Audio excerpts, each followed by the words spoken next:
Ok, Je, parfait. je me vois à l'écran là, mais je ne vois pas sur le téléphone, mais c'est pas grave, tout va bien. Ok. Bienvenue Laurence, bienvenue Merci. dans ce court moment, mais qui va être hyper intense et intéressant, j'en suis sûre, Écoute, avec moi. j'espère. J'espère. Merci d'avoir accepté cette invitation. Je rappelle encore une fois le contexte. L'idée, c'est à travers ces mini-échanges avec les intervenants qui ont accepté de participer. On lance tranquillement la dynamique du sommet que j'organise donc dans la semaine du 16 au 22 juin, spécifiquement dédié aux femmes. L'objet de ces échanges, c'est de vous faire découvrir, redécouvrir chacun des intervenants donc, qui ont accepté, puis forcément vous donner envie de venir avec nous cette semaine, parce que nous sommes aujourd'hui 28 intervenants. Tout le monde ne fera pas les slow talk avec moi, mais 28 intervenants, quand on voit déjà la qualité de ceux qui ont accepté de participer à ces slow talk, je vous laisse imaginer ce que ça va donner sur 28 personnes sur une semaine. Ça va être... On va mettre le feu, je le sens, j'ai Belle hâte. fête en tout cas. Une belle Ouais. célébration, oui. C'est clair. Donc ce sommet est spécifiquement dédié aux femmes et j'ai choisi chacune des personnes à l'intérieur de ce sommet avec beaucoup d'amour. Tu vois, tu fais partie de ces personnes. Et d'ailleurs, Et je toutes, pense hein, que on t'a dit oui, en tout cas c'est mon cas et je pense que je suis pas la seule. Au nom de tout cet amour aussi, c'est ça. qui peut s- s'être, être né des différentes interactions qu'on a pu avoir par le passé, etc. Mm. Exactement. Bon, c'est exactement ça. Bah, écoute, je t'invite, Laurence, à te présenter et puis on Alors, verra après vaste comment sujet. on va se... Par où commencer? Par où tu veux. Euh, alors, ben, je suis une femme, je suis Laurent, je suis une femme, je suis aussi une maman. J'ai 53 ans et voilà, je suis très curieuse, donc ça veut dire que j'ai pris différentes voies tout au long de ma vie, pas seulement de ma carrière, mais de ma vie. J'ai fait différents choix, j'ai exploré différents chemins et c'est un peu tout ça que j'offre aujourd'hui aux personnes avec lesquelles je travaille, les personnes que j'accompagne ou les personnes à qui j'offre certains services. Alors là, alors au départ, j'ai un master en journalisme, donc je démarre professionnellement plutôt dans le monde de la communication.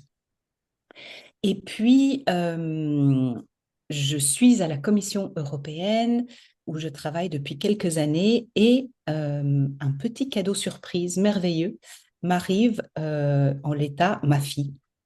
Et à ce moment-là, je sens que après mon congé de maternité, j'ai absolument aucune envie de la laisser et puis de repartir dans une vie professionnelle très, très active, trépidante, qui était passionnante jusque-là et qui tout d'un coup perd de sa saveur. Il s'est trouvé que pendant ces années où j'étais à la Commission européenne, je me suis beaucoup, beaucoup formée à toutes sortes d'outils thérapeutiques de médecine holistique, que ce soit la naturopathie, que ce soit l'ayurveda, que ce soit le massage, la réflexologie, la médecine chinoise, pour n'en citer que quelques-uns. Déjà parce que j'avais besoin de trouver des solutions pour moi-même pour garder un équilibre, notamment au niveau du stress, sur le plan de la santé, voilà, de certains challenges sur le plan digestif, etc. Et donc, quand je prends cette décision de quitter mon poste à la Commission européenne, je décide en fait de me lancer dans une seconde carrière avec tous ces outils-là, en me disant, ben, s'ils ont fonctionné pour moi, je pourrais très certainement aider d'autres personnes. Et je commence en fait, mes premières clientes sont mes anciennes collègues de la Commission européenne, voilà, que je vais masser chez elles, à qui je vais donner des consultations, que je vais guider un petit peu dans tous ces domaines.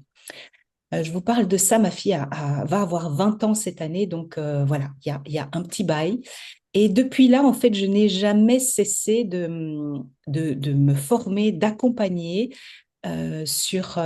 pas seulement sur le plan de la santé, mais vraiment avec cette idée de trouver un équilibre dans la vie et d'oser aller aussi, même dans des voies qui sont parfois compliquées, Euh, Celle que j'avais choisie n'était pas nécessairement simple de quitter un confort aussi financier et une sécurité que m'offrait la Commission européenne. Mais voilà, quelque chose en moi a permis que je me sente suffisamment outillée, que j'ai suffisamment confiance en moi, que je me sente suffisamment un réel support pour moi et ma fille que je devais accompagner pour oser faire ce pas-là. Et c'est tout ce qui m'a toujours motivée, en fait, pendant tout mon parcours professionnel, jusqu'à, je vais donner des grandes étapes où j'ai accompagné notamment sur le plan aussi alimentaire, avec une diète particulière, ma fille qui avait des grands symptômes de dyslexie, dyscalculie. Voilà, pendant un an, on a fait tout un plan, une diète particulière pour vraiment atténuer les conséquences de la dyslexie. Voilà, je suis repartie à l'école, je me suis informée et puis ben, je l'ai accompagnée elle, puis j'ai accompagné d'autres parents face aux mêmes problématiques. Plus tard, j'ai été confrontée, moi, à des gros symptômes très handicapants, paralysants, quand j'ai traversé la et puis la ménopause. Et là aussi, voilà, tout ce que je pensais avoir acquis, avoir installé, ben, il a fallu recommencer, rechercher des outils, des pistes. Et je pense que ce qui m'a sauvée dans tous les cas, en fait, c'est cette capacité à la flexibilité. Et c'est aussi ce que j'essaye d'apporter ben, dans ce que je peux échanger avec les personnes qui sont intéressées par ce que je propose.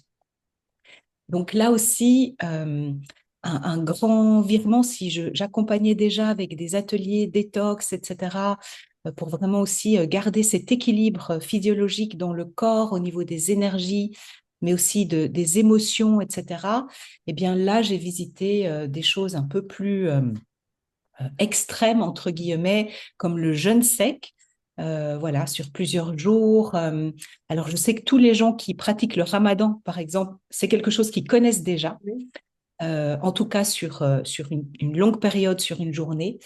Voilà, parmi les outils. Et puis là, le dernier virage que j'ai pris, c'est que quand ma fille a quitté la maison pour partir étudier au Canada, rentrer à l'université, ben, ça a été un choc pour moi, un choc que je n'attendais pas du tout parce que pour l'avoir toujours accompagnée vers beaucoup d'indépendance, là, tout d'un coup, c'est moi qui sentais comme une rupture, un vide dans le foyer qui a été très difficile pour moi.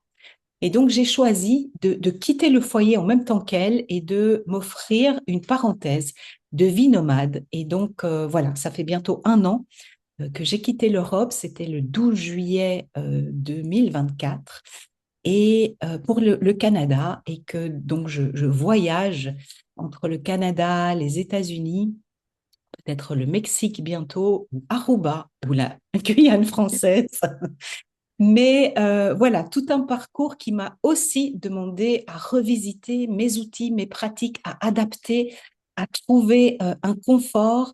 Quand on voyage léger, qu'on n'a pas nécessairement tous ces outils pour cuisiner ou qu'on n'a pas nécessairement l'espace pour vivre les choses très tranquillement comme on peut le faire au cœur de son foyer, parce qu'on vit avec d'autres personnes, notamment dans mes expériences de woofing, de ce qu'on appelle le pet sitting, donc le gardiennage d'animaux. Voilà, on n'est pas chez soi, il faut s'adapter tout le temps à de nouveaux univers, à des conforts qui peuvent varier.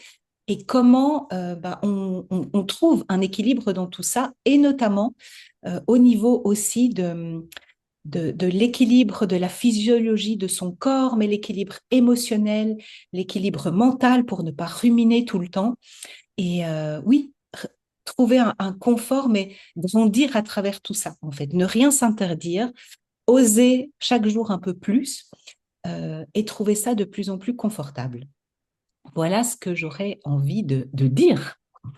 Et encore, tu n'as pas tout dit. Non, mais c'est pas Je sais que possible. tu n'as pas tout dit. Je vais revenir à toutes ces formations que tu as faites quand tu étais à la Commission européenne. Tu as parlé d'Ayurveda, tu as parlé de massage, tu as parlé de médecine chinoise, etc. Qu'est-ce qui t'a amené vers certaines pratiques plus que d'autres? Comment est-ce que tu as été découvrir pourquoi ces pratiques-là? Alors, souvent, ça a été des coups de foudre Mhm. ou des coups de foudre par rapport à un outil que je trouvais exceptionnel dans la qualité de transformation ou le soulagement ou le confort qu'il apportait, ou des coups de foudre pour des personnes. Je pense notamment à un praticien en réflexologie qui m'a beaucoup aidé au niveau de la gestion du stress, du sommeil, etc. Quand je travaillais à la Commission européenne. Et le coup de foudre pour cette personne, pour la manière dont il amenait les choses, m'a donné envie d'aller suivre la formation. Et au départ, toutes ces formations, je les ai plus suivies pour moi-même, pour comprendre ce qui se cachait derrière, en fait, les mécanismes, sur quoi ça reposait, sortir un peu de cette idée, oh, il y a un truc magique. Non, vraiment trouver, ok, mais ça repose sur quoi, ça s'explique comment, rationnellement. Et puis, voilà, et puis d'autres, ben, l'Ayurveda qui s'est proposé à moi à un moment où j'étais jeune maman et toute mon attention était dédiée à ce bébé qui était là. J'étais déjà maman solo et donc il y avait vraiment peu de place pour moi-même, mon bien-être. Et le fait de recevoir ce massage ayurvédique, je l'ai reçu aussi de la part d'une femme, ça m'a vraiment reconnecté à la femme que j'étais et ça a réouvert un espace pour moi, en fait, de qualité. Et je me suis dit, mais c'est tellement exceptionnel, j'ai envie d'offrir ça, de pouvoir offrir ça aussi à d'autres. Et je suis partie me former, en fait. Voilà. Et puis, j'ai jamais arrêté parce que l'Ayurveda, quand on commence, c'est tellement vaste. Ouais, j'allais regarder, Après le c'est... massage, il y a la diététique, il y a des tas de choses. Donc, voilà. Est-ce que ça veut dire du coup que tu as mis de côté tout ce que tu avais appris avant, c'est-à-dire tu parlais de réflexologie, tu parlais de la médecine chinoise, etc. Ou est-ce que aujourd'hui dans tes pratiques, il y a un peu un melting pot, un mélange de tout ce que tu as appris, de tout ce que tu as aussi expérimenté pour en faire ta propre méthode? Alors, il y a deux aspects. Il y a l'aspect boîte à outils. Je sais que c'est ce qu'on est en train de construire ici avec le sommet et je pourrais dire que ça me semble évident parce que c'est ce qui se passe pour moi en fait. Tous ces outils, il n'y en a aucun que j'ai vraiment abandonné. Il y en a certains que je privilégie et puis il y en a qui vont ressortir pour une raison particulière ou à un moment particulier ou pour une personne en particulier. Et puis on a de nouveaux qui vont arriver. Je m'explique. Un cas pratique très très simple. J'ai eu des personnes qui sont venues pour un massage ayurvédique et puis tout d'un coup, en suivant mon protocole de massage comme il m'avait été enseigné, notamment par rapport à un suivi de travail sur des points énergétiques, tout d'un coup, un nouveau mouvement apparaissait. Et il m'est même arrivé pour certains massages de me dire après le massage, oh, il faut que je note ce mouvement parce qu'il est trop beau. Il faudrait que je puisse le réutiliser et en fait de l'avoir complètement oublié parce Mhm. qu'il s'est invité dans un cas très précis pour une personne très précise et puis il a disparu. Et aujourd'hui, c'est pas que c'est un melting pot de tout. Je pense que chaque chose est une inspiration, chaque outil est une inspiration, mais qu'il y a surtout une volonté d'adapter mon travail au fur et à mesure aussi que je découvre de nouvelles inspirations, non seulement des nouvelles inspirations, mais euh, où on est notamment la science par rapport à certaines découvertes du fonctionnement non seulement de notre corps, mais de l'univers en général. Je m'explique, je me suis beaucoup intéressée à la physique quantique depuis 2, 3 ans, et notamment depuis 2 ans, eh bien, à tout ce fonctionnement de l'eau qui est une partie abondante, je vais dire, de notre constitution, de notre constituant. Et du coup, comment fonctionne cette eau? Quelle est la part de cette eau, notamment qui recycle les déchets, mais aussi comment, par exemple, l'influence, je vais dire, cosmique de la lumière, par exemple, va avoir un effet sur la manière dont on va pouvoir justement éliminer ces déchets. Et donc aujourd'hui, ben, aussi dans mes accompagnements, mes propositions de détox ou de réadaptation alimentaire, c'est plus seulement ah, il faut manger ci ou ça, c'est à quel moment, c'est pour telle personne, ben, de quoi aura-t-elle besoin? Et dans cette construction-là, il y a aussi ben, justement cette conscience que la lumière va être importante parce que c'est les infrarouges qui vont modifier aussi la qualité de l'eau qu'on est.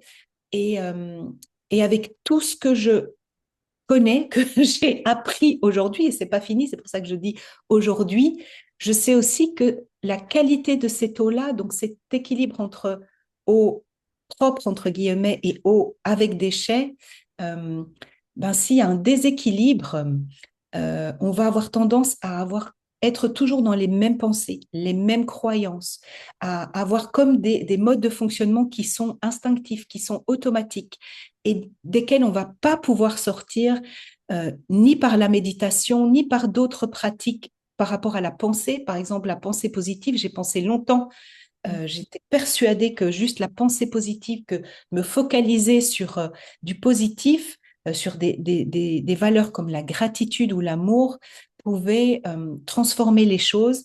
Et je me suis rendu compte en visitant toutes ces études scientifiques, tous les travaux de ces scientifiques, qu'ils soient acteurs de la physique quantique, qu'ils soient biologistes, montrent que ben, finalement, c'est cette eau-là et la qualité de cette eau-là qui va déterminer ce qu'on est capable de ressentir.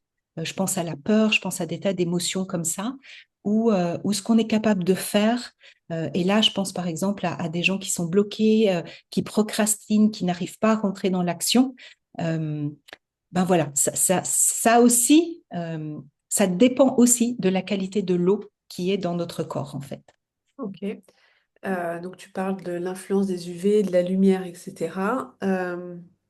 Quels autres facteurs peuvent influencer la qualité de cette eau qui est en nous et qui justement peut influencer notre mode de fonctionnement? Ben, par rapport à ça, il y a un outil que moi j'utilise aussi depuis 1 an et demi maintenant, qui est une forme de langage, je vais dire, universel. Enfin, c'est même pas une forme, c'est qu'il y a plusieurs types de langage qui vont influencer aussi la manière dont cette eau va réagir à l'intérieur de notre corps. Et là, pour donner juste un exemple très, très concret qui va parler à beaucoup de gens, je vais faire un lien avec les travaux de Masuro Emoto sur l'eau. Voilà, parce que c'est sans entrer dans beaucoup de détails techniques, etc. Peut-être qu'on y reviendra plus tard au moment du sommet, etc. Si ça intéresse certains d'entre vous. Et sinon, je pourrais tout à fait aussi proposer des liens qui renvoient à ce type d'informations et qui vont vous permettre d'avoir une idée plus claire de ce dont je parle. Mais c'est un peu cette idée-là. En utilisant ce langage avec des mantras et du coup la vibration aussi de mantras, eh bien, on va aussi avoir un travail sur cette eau, la Mhm. qualité de cette eau, la transformation de cette eau. Et ça va aussi aider à libérer des toxines, mais aussi justement des toxines émotionnelles. Et donc, alors c'est moins l'idée de sortir de la peur ou de sortir de la contraction, plutôt que l'idée de trouver euh, une forme de confort à vivre avec cette peur, à l'accueillir, à accepter que la vie, c'est tout, en fait. Et donc, la vie, c'est pas seulement ce qui est agréable, c'est pas seulement ce qui est lumineux. Mhm. Et j'ai été formée aussi en art-thérapie, et donc j'ai beaucoup travaillé entre l'ombre et la lumière. Et ce n'est qu'un autre exemple de que l'un sans l'autre, c'est pas possible en fait. On peut pas éviter l'ombre, ça fait partie de la vie et c'est même, j'ai envie de dire, l'ombre qui va nous rappeler de nous reconnecter à nos parts lumineuses en fait. Comment les estimer, comment savoir si on est dans la lumière, si on n'a jamais d'ombre, si on n'est jamais confronté à quelque chose qui vient juste nous dire que oui, ça existe aussi. Voilà. Et donc, c'est mon travail aujourd'hui, il est plus dans cet accueil de la vie globale plutôt que cette tentative de choisir ou d'éviter ou de renoncer. Et ça permet vraiment d'aller visiter en soi des choses qui sont parfois très douloureuses, des blessures ou des événements, des épisodes de vie, que ce soit lié à des accidents, que ce soit lié à l'abus, par exemple. On est des femmes, il y a un certain nombre d'entre nous, grand nombre d'entre nous qui ont été confrontés à ça, mais pas seulement les femmes. Non. Euh, voilà, c'est des choses qu'on peut, avec lesquelles on peut trouver une réconciliation. Je dirais ça comme ça. Donc en fait, aujourd'hui, quand tu accompagnes quelqu'un, est-ce que tu accompagnes plus les femmes, les hommes, ou est-ce que c'est un Alors, effet? ça a été très variable tout au long de ma carrière. Il se trouve que là, depuis 2 ans, c'est plutôt des femmes, alors Mhm. qu'à d'autres époques, ça a été plutôt des hommes. Voilà, c'est comme ça et j'ai pas d'appel particulier. Alors peut-être ces temps-ci aussi par rapport à la ménopause, etc., parce que j'ai du coup pas mal accompagné par rapport à Mhm. ça et aux problématiques rencontrées dans ce domaine-là, que ce soit voilà, par rapport aux symptômes handicapants de la ménopause ou que ce soit par rapport à la prise de poids notamment et le besoin de retrouver un confort, plus qu'un confort, c'est de se reconnaître en fait dans ce corps qui a changé. Voilà, c'est inéluctable, mais d'y trouver quand même un confort, d'y s'y retrouver, d'y s'y reconnaître et puis de vivre avec de nouveau. On ne veut pas échapper à la vie, on ne veut pas nier ce qui est présent aujourd'hui, mais on a besoin de retrouver cet amour pour nous-mêmes là où on en est. Ok. Donc, toutes ces personnes que tu as, en fait, aujourd'hui, quand tu accompagnes quelqu'un, tu as une palette d'outils disponibles qui est, alors je dis pas illimitée parce que il y a autant de limites que celles que tu t'es mise ou que tu ne connais pas, mais, euh, Exactement. mais tu as la possibilité d'aller chercher une multitude d'outils différents qui va permettre d'amener les personnes exactement là où elles ont besoin d'aller. C'est bien ça. Exactement, c'est ça. Ok. Et de toute façon, aujourd'hui, je ne propose pas un schéma tout fait, je vais dire. Il y a toujours un premier entretien Mhm. qui me permet, euh, qui est basé sur une écoute profonde de la personne et qui me permet aussi, nous permet de savoir, ça lui permet à elle aussi de sentir comment je fonctionne, de sentir ma vibration, de sentir si le rythme, par exemple, qui est Ouais. le mien, va fonctionner avec elle. Et puis de décider ben, si c'est possible de faire un chemin ensemble. Et pour moi, de mon côté, c'est de pouvoir aussi définir est-ce que je suis la bonne personne? Est-ce que j'ai les outils, par exemple, adéquats aussi? Est-ce que je ressens que cette personne aurait besoin d'autre chose? Et de Mhm. pouvoir éventuellement aussi la guider. Ben, du coup, j'ai plein de collègues hein, autour de moi. Donc, voilà, les ressources ne manquent pas. Mhm.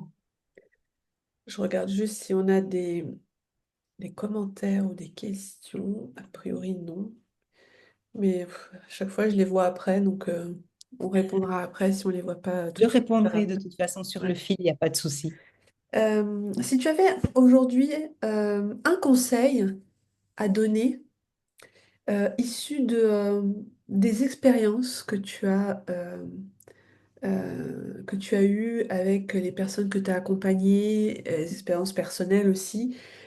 Alors déjà, avant ça, est-ce qu'il y a une récurrence, une redondance de sujets, de causes ou de choses qui est souvent revenue quand tu as accompagné des personnes ou que toi, tu as pu aussi expérimenter du coup? Il y a une chose qui me vient là, c'est... Alors, deux choses. Une chose, c'est une préoccupation qui revient souvent, qui est en lien avec la prise de poids, Mhm. ou en tout cas l'envie de perdre du poids ou de retrouver une forme de corps. Ouais. Euh, qui est parfois lié à un souhait d'un certain niveau d'énergie, mais le plus souvent, c'est une forme extérieure. Ça, c'est un aspect. Et on se rencontre au fil de l'accompagnement que c'était juste un prétexte, en fait. Et que ce qu'on va visiter n'a rien à voir avec ça. Et que bien souvent, et ça relie le deuxième aspect que je vois, c'est au départ, il y a souvent beaucoup de résistance. Alors, peut-être pas tout au début, par exemple dans les propositions de pratiques ou de recettes, etc., de plans alimentaires à faire, il y a beaucoup de résistance. ou le fait de oser, par exemple, s'affirmer dans un milieu professionnel, quand on est invité à un repas. Moi, j'ai beaucoup d'entrepreneurs, par exemple, de oser refuser ou simplement se positionner en disant, ben, j'aimerais plutôt manger ce genre de choses ou j'aimerais éviter ce genre de choses.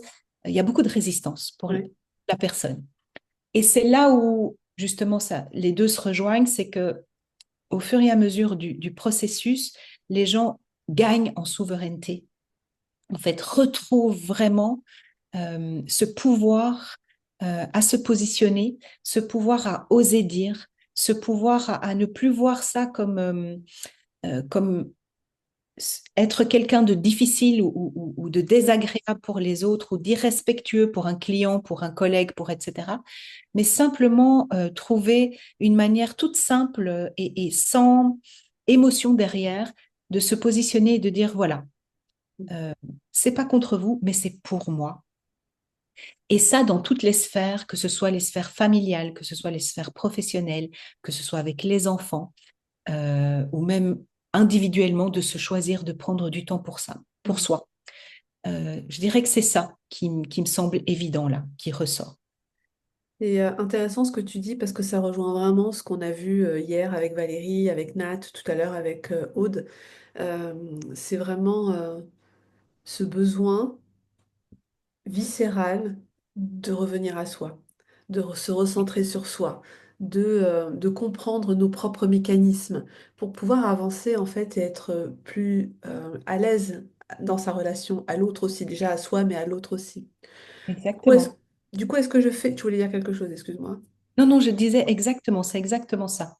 Du coup, est-ce que je fais un raccourci si je dis que la problématique du corps et de la façon dont on voit son corps n'est qu'une conséquence finalement de tout ce dont on vient de parler, de toutes ces fois où on s'est oublié, de toutes ces fois où on ne s'est pas considéré, de toutes ces fois où on ne s'est pas imposé, de toutes ces fois où on n'a pas pris notre pouvoir sur nous-mêmes et on n'a pas intégré notre puissance. Je pense, oui, je pense que c'est ça, parce que si je regarde dans mon domaine, par exemple, euh, au moment où on va stresser, ou au moment où on va avoir un inconfort, on va avoir une tendance à plonger dans le paquet de chocolat ou le paquet de gâteaux.